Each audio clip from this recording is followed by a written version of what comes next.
Hair loss, hair damage and the poor hair quality. आजकल ये सारे टर्म्स बहुत ही ज़्यादा कॉमन हैं and more than 90% of the total population suffering from these issues. जी हाँ, आज के मैं अपने सेशन में आपको बताऊंगी कि हेयर लॉस के पीछे क्या कारण हो सकते हैं एंड आपको उन कारणों में से आपके अंदर क्या रीज़न है हेयर लॉस का उसको फाइंड करना है।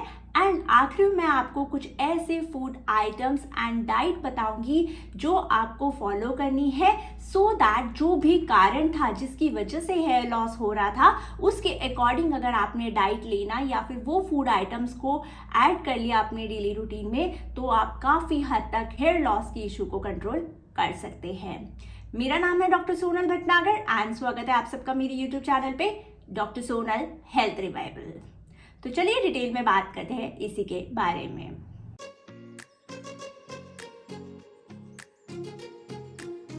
सबसे पहले हमको ये जानना ज़रूरी है कि हेयर लॉस का सिवियरिटी कितने लेवल में है, मेल में है कि फीमेल में है। तो अमेरिकन एकेडमी ऑफ डर्मेटोलॉजिस्ट ने ये बताया है कि अगर 50 से लेके 100 स्ट्रैंड्स पर डे लूज हो रहे हैं तो ये बहुत ही नॉर्मल कैटेगरी है। And if in case more than 100 hair strands per day loss हो रहे हैं तो ये एक तरीके की सिवियरिटी को बताता है। तो अगर आपको भी ऐसा लग रहा है कि आपका जो हेयर लॉस है वो बहुत ज़्यादा सीवियर है तो ये टाइम है आपके कॉज या फिर रीज़न को फाइंड करने का। कॉजेस या फिर कारणों को बताने से पहले मैं एक बहुत ही शॉर्ट में ये बताना चाहूँगी कि किस तरीके से हेयर ग्रो होते हैं एंड किस तरीके से हेयर फॉल होता है। तो ये 3 फेजेस में डिवाइडेड है। सबसे पहला आता है anagen phase, that is a growth phase. ये एक तरीके का एक्टिव फेज होता है। इसके अंदर जो हेयर फॉलिकल यानी कि जो हेयर बड होते हैं वो बहुत एक्टिव होते हैं और न्यू हेयर का फॉर्मेशन होता है।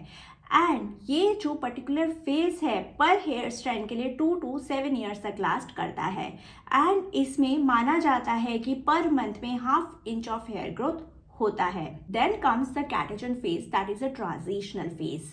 ये जो फेज होता है ये एक तरीके का ट्रांजिशन होता है from the growth phase. Then comes the third phase, that is a telogen phase. ये एक तरीके का रेस्टिंग फेज होता है। इसमें जो हेयर ग्रोथ होती है पूरी तरीके से स्टॉप हो जाती है एंड ग्रेजुअली जो हेयर होता है वो शेड हो जाता है यानी कि वो फॉल हो जाता है। एंड ये जो टेलोजन यानी कि जो रेस्टिंग फेज होती है ये 2 to 4 मंथ्स तक लास्ट कर सकती है। तो ये तो मैंने आपको बहुत शॉर्ट में बता दिया कि किस तरीके से हेयर ग्रो होते हैं और किस तरीके से फॉल होते हैं। अब टाइम है जानने का कि क्या कारण हो सकते हैं behind the hair loss and इसके चलते आपको फाइंड करना है कि आपके हेयर लॉस के पीछे क्या रीजन हो सकता है। The first one is the hereditary. जी हाँ, मेल एंड फीमेल में दोनों ही कंडीशन में हेरिडिटरी बहुत इंपॉर्टेंट रोल प्ले करता है, जिसमें अगर मेल कैटेगरी होती है तो उसे बोला जाता है male pattern hair loss and female में बोला जाता है female pattern hair loss.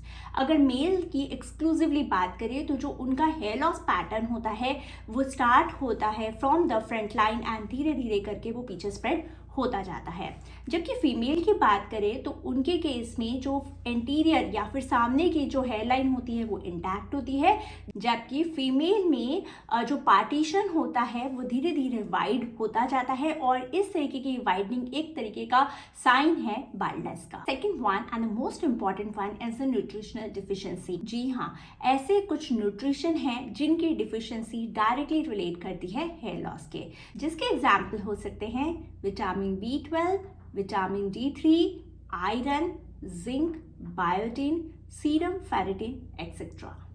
Third one is the hormonal. जी हाँ, काफ़ी सारे हार्मोन्स जो होते हैं वो कारण हो सकते हैं फॉर द हेयर लॉस। जैसे कि कोई भी पर्सन अगर थायराइड रिलेटेड इश्यूज को सफ़र कर रहा है, उनके अंदर थायराइड हार्मोन्स का जो है वो बहुत ज़्यादा फ्लक्चुएशन हो रहा है तो वो भी एक कारण हो सकता है हेयर लॉस का। साथ ही साथ फीमेल में स्पेशली ड्यूरिंग द प्रेगनेंसी और ड्यूरिंग द मेनोपॉज बहुत ज़्यादा पॉसिबिलिटी हो सकती है हेयर लॉस की। तो ये सारे कारण भी हो सकते हैं probable reason of hair loss in the females. Medical condition, जी हाँ, मेडिकल कंडीशन एक बहुत बड़ा कारण हो सकती है। तो इसमें प्रोबेबिलिटी हो सकती है कि रीसेंट पास्ट में कोई सर्जरी हो, या काफ़ी टाइम से कुछ तरीके की इलनेस चलती आ रही हो, या फिर आप कोई ऐसी मेडिसिन ले रहे हो जिसका साइड इफेक्ट हेयर लॉस हो सकता है। तो आप इसकी जानकारी आपके डॉक्टर से भी ले सकते हैं। फिर भी अगर मैं आपको शॉर्ट में बताना चाहूँ तो एंटी कैंसर मेडिसिन या फिर कोई भी एंटी डिप्रेसेंट मीन्स जो भी मेडिसिन यूज हो रही हो to treat the depression and the anxiety, arthritis यानी कि जॉइंट के इशू से रिलेटेड की कोई मेडिसिन, फीमेल्स में अगर वो बर्थ कंट्रोल पिल्स ले रहे हैं तो वो भी एक कारण हो सकता है हेयर लॉस का। स्ट्रेस, जी हाँ, स्ट्रेस एक बहुत बड़ा कारण हो सकता है हेयर लॉस का, be it physical, mental, emotional, any type of stress can lead to the severe hair loss.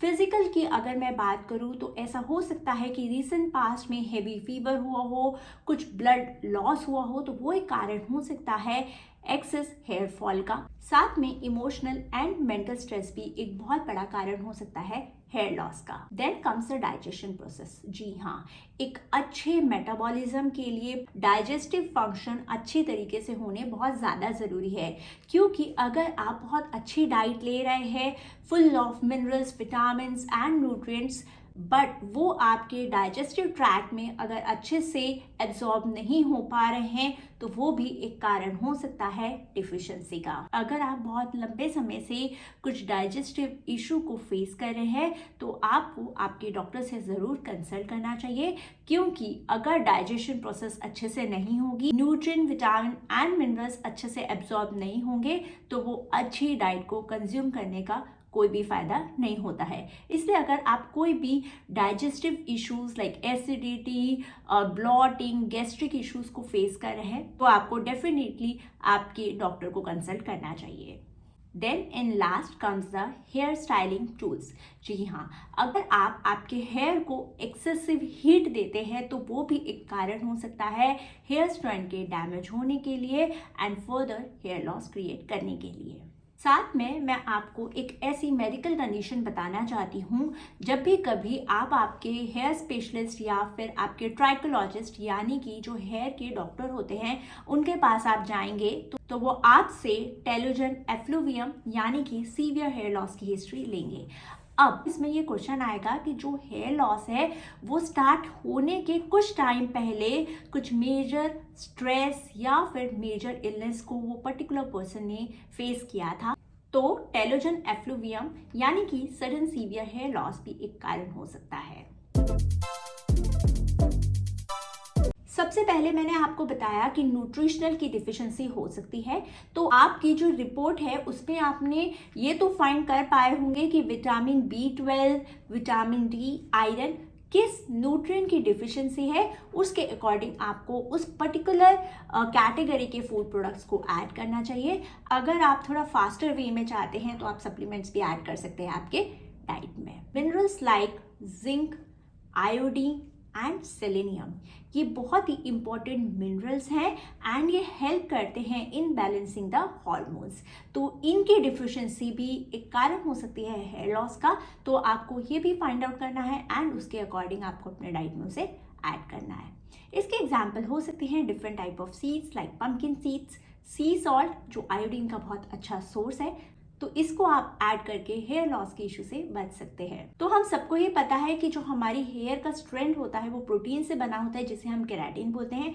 तो एडवाइस किया जाता है कि अगर आप पुअर हेयर क्वालिटी को नोटिस कर रहे हैं तो आपको प्रोटीन रिच फूड्स को ऐड करना है अपने डेली रूटीन में, जिसमें आप पनीर, सोयाबीन, मिल्क प्रोडक्ट्स को ऐड कर सकते हैं। साथ ही साथ अगर आप वेजिटेरियन ऑप्शन देख रहे हैं तो उसके बहुत ज़्यादा मल्टीपल ऑप्शंस है जो मैंने ऑलरेडी अपने पहले के वीडियोस में कवर किए हुए हैं। अगर आप चाहें तो प्रोटीन पाउडर यानी कि प्रोटीन शेक को भी ऐड कर सकते हैं as a supplement in your daily routine. जैसे कि मैंने बताया कि पुअर ब्लड सप्लाई यानी कि जो आपके हेयर फॉलिकल्स हैं उनको प्रॉपर ब्लड सप्लाई नहीं मिल रहा है, ऑक्सीजन की बहुत ज़्यादा डिफिशिएंसी हो गई है, तो वो भी एक कारण हो सकता है हेयर लॉस का, तो उसको ओवरकम करने के लिए आपको रोजमेरी ऑयल को अप्लाई करना है आपके हेयर फॉलिकल में, यानी कि आपके स्कैल्प में, एंड उसको ओवरनाइट रख देना है, क्योंकि रोजमेरी ऑयल जो होता है वो ब्लॉक कर देता है DHT हार्मोन को, जो एक बहुत बड़ा कारण होता है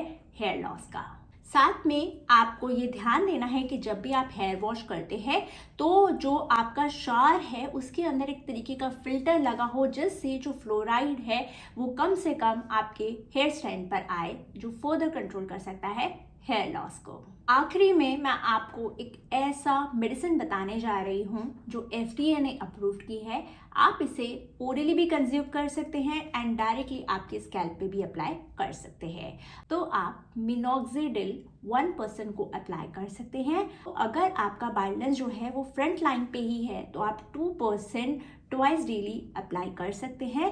एंड इफ़ इन केस बाइल्डनेस जो है वो फ्रंट एरिया से लेके पीछे तक स्प्रेड हो गया है तो उस कंडीशन में आप 5% भी अप्लाई कर सकते हैं वंस डेली। ध्यान दीजिए, प्रेगनेंसी में ये एडवाइजेबल नहीं है एंड साइड इफेक्ट के रूप में एक तरीके का इचिंग भी ये क्रिएट कर सकता है। तो जब भी हो इसे बहुत ध्यान से यूज़ करें और जितना हो सके यूज़ करें under the supervision of your trichologist. तो आज मैंने अपने सेशन में आपको बहुत शॉर्ट में ये बताया कि क्या कारण हो सकते हैं behind the hair loss, and आपको आपका कारण यानी कि कॉज फाइंड आउट करने के बाद उसे रिप्लेस करना है विद द फूड प्रोडक्ट के साथ। अगर आपको मेरा इस सेशन इन्फॉर्मेटिव लगा है और आप चाहते हैं कि इसी तरीके के इन्फॉर्मेटिव सेशंस में आप तक लाती रहूं, तो लाइक, शेयर एंड सब्सक्राइब करना ना भूलिए। मिलते हैं नेक्स्ट सेशन में नए टॉपिक के साथ। Thank you.